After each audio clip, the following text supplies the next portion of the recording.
Most people believe happiness is something that happens to them, a result of good circumstances, the right relationship, enough money, or a life finally free of problems.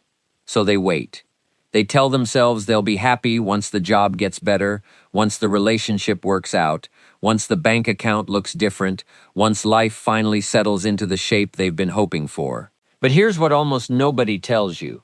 Circumstances rarely stay settled for long, and the people who wait for perfect conditions before allowing themselves to be happy usually spend their entire lives waiting, because there's always another problem waiting right behind the one that just resolved. Happiness that depends entirely on circumstances is happiness that's always one bad day away from disappearing. Today we're going to talk about something different, not how to create perfect circumstances, because that's largely outside your control, but how to build a kind of happiness that holds steady, even when circumstances don't cooperate. Let's start with something important to understand. Happiness and pleasure are not the same thing, even though people often confuse them. Pleasure is a temporary spike, triggered by something external.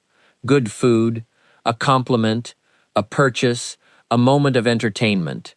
Unfortunately, it feels good, but it fades quickly, and chasing pleasure as a strategy for happiness leaves you constantly needing the next hit of something external just to feel okay. Happiness, the kind that actually holds up day after day, is quieter and steadier. It's less about intense highs and more about a general sense of peace, contentment, and appreciation that doesn't collapse the moment something goes wrong. Understanding this difference matters, because a lot of people spend their lives chasing pleasure and wondering why they still feel empty, when what they were actually looking for was something deeper and more stable. The first real shift toward daily happiness is learning to separate your inner state from your outer circumstances. This doesn't mean pretending problems don't exist, or forcing a fake smile through genuinely difficult situations. It means recognizing that your circumstances and your response to those circumstances are two different things, and while you often can't control the first, you almost always have some influence over the second. Two people can experience the exact same setback: a lost opportunity, a difficult conversation, an unexpected expense, and walk away with completely different internal experiences based entirely on how they chose to interpret what happened. One treats it as evidence that life is against them. The other treats it as one difficult moment in an otherwise full life, something to move through rather than something to be consumed by. Neither response changes the circumstance itself, but one of them protects your happiness, and the other slowly erodes it. The second shift is learning to notice what you already have, instead of constantly measuring your life against what you don't have yet. This sounds simple, almost too simple to matter, but it's one of the most powerful daily practices available, precisely because most people do the exact opposite without realizing it. The human mind is naturally wired to notice gaps. What's missing? What's not working? What other people seem to have that you don't. This wiring served a purpose once, keeping our ancestors alert to threats and shortages, but in modern life, this same wiring quietly convinces people that their life is lacking, even when, by almost any honest measure, they have far more than enough to build a genuinely happy life around. The practice of gratitude isn't about pretending everything is perfect. It's about deliberately training your attention to notice the parts of your life that are already good, instead of letting your mind default to scanning for what's missing. A few minutes each day, honestly naming what you're grateful for, retrains this default setting over time, and people who practice this consistently report a level of daily contentment that people chasing the next achievement rarely experience, even after they get what they were chasing. The third shift is learning to release the need for approval from people whose opinions don't actually matter to your life. So much unhappiness comes not from real problems, but from imagined judgment, worrying about what strangers think, adjusting your choices to avoid criticism from people who won't even remember the interaction a day later, measuring your worth against people you've never met, but somehow compare yourself to constantly. This constant performance for an invisible audience is exhausting, and it quietly drains happiness that could otherwise be spent enjoying your actual life instead of managing other people's perceptions of it. Letting go of this doesn't mean becoming careless about how you treat people. It means becoming selective about whose opinions actually get to influence your emotional state, and recognizing that most of the people you're subconsciously performing for don't have nearly as much stake in your life as you've been treating them like they do. The fourth shift involves your relationship with the past and the future, because happiness that only exists in the present moment is fragile if your mind constantly drags you backward into regret or forward into anxiety. Most unhappiness isn't actually caused by what's happening right now. It's caused by replaying something painful from the past, or worrying about something uncertain in the future, while the present moment itself passes by mostly unnoticed. Learning to gently return your attention to the present, not through forcing your mind blank, but through actually engaging with whatever is directly in front of you, interrupts this cycle. The past can't be changed, only learned from. The future can't be controlled, only prepared for. The present is the only place where you actually have any real agency, and it's also, not coincidentally, the only place where happiness can actually be experienced, since neither the past nor the future exist anywhere except inside your own thoughts. The fifth shift is understanding the role that physical health plays in emotional stability, because so much of what people interpret as sadness, irritability, or a lack of motivation is actually rooted in poor sleep, poor movement, or poor nutrition rather than anything psychological at all. It's difficult to feel genuinely happy when your body is exhausted, undernourished, or completely sedentary, because your emotional state and your physical state are far more connected than most people acknowledge. This doesn't mean physical health alone guarantees happiness, but neglecting it consistently makes happiness significantly harder to access, no matter how much mental or emotional work you're doing elsewhere. Simple, consistent habits. Enough sleep, regular movement, eating in a way that actually fuels you instead of just satisfying immediate cravings, create a physical foundation that emotional resilience is built on top of.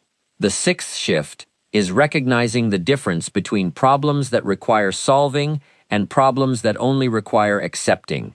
Some difficulties in life genuinely have solutions, and the right response is to take action and work toward changing them. But other difficulties simply are what they are, circumstances outside your control, situations that can't be undone, realities you have to build a life around rather than around waiting for them to disappear. A huge amount of unnecessary suffering comes from treating the second category as if it were the first, endlessly fighting against something that can't be changed, refusing to accept it, and staying stuck in frustration instead of adapting. Learning to honestly identify which category a given difficulty falls into and responding appropriately protects a tremendous amount of emotional energy that would otherwise be wasted resisting something unchangeable. The seventh shift is building genuine connection into your daily life because isolation is one of the most reliable predictors of unhappiness, regardless of how much someone has achieved or acquired. Modern life makes it remarkably easy to go through entire days surrounded by digital interaction while remaining genuinely disconnected from real, present relationships. Happiness that lasts is rarely built alone. It's built through actual conversations, shared meals, honest check-ins with people who know you well, and the simple, often underrated experience of being known and accepted by other people. Prioritizing these connections, even in small daily ways, does more for long-term happiness than almost any achievement or acquisition ever could. The eighth shift is giving yourself permission to feel difficult emotions without treating their presence as a personal failure. A common misconception about happiness is that happy people simply don't feel sadness, frustration, or disappointment. This isn't true, and chasing that kind of constant positivity actually backfires, because it teaches you to suppress or judge normal emotional responses instead of processing them. Genuinely happy people still feel the full range of human emotion. What's different is that they don't panic when difficult emotions show up, and they don't interpret a hard day as evidence that they've failed at being happy. They allow the feeling, process it, and trust that it will pass, because emotions, by their nature, are temporary states, not permanent identities. The ninth shift is finding meaning in your daily actions, not just pleasure. Meaning and pleasure aren't the same thing, and pursuing meaning often produces a deeper, more durable form of happiness than pursuing comfort or entertainment ever does. This can look like contributing to something bigger than yourself, developing a skill you care about, supporting people you love, or simply doing your daily work with a sense of purpose rather than resentment.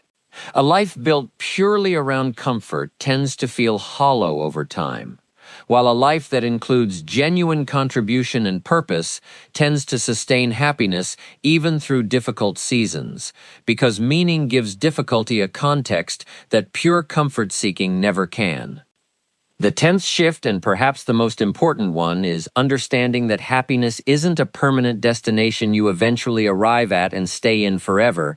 It's a practice, repeated daily, adjusted as circumstances change, maintained through consistent small choices rather than one dramatic life change that fixes everything at once.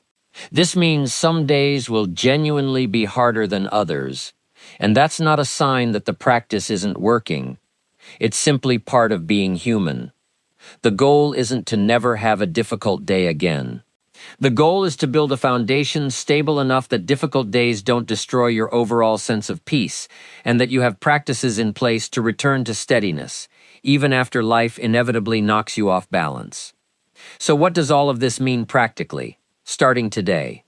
It means separating your happiness from circumstances you can't fully control. It means training your attention toward what's already good in your life, instead of constantly scanning for what's missing.